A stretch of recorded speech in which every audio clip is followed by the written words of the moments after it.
Hi guys, for today's video, nagluto po ako ng chop suey. Ayan. Yummy! Sahog niya is atay at balon-balunan. Sarap ng sabaw niya guys.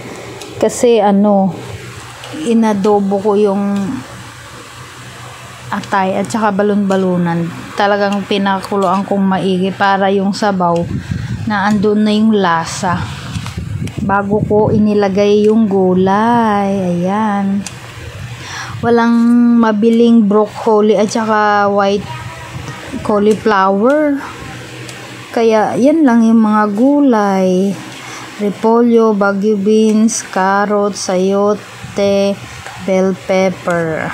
Yan, ang dali lang niya guys lutuin, sarap, healthy pa yan kasi gulay. Yan, kumakain din po ba kayo ng ganyan? Sarap,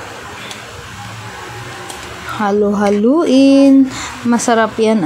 Yung medyo half cook, medyo crispy.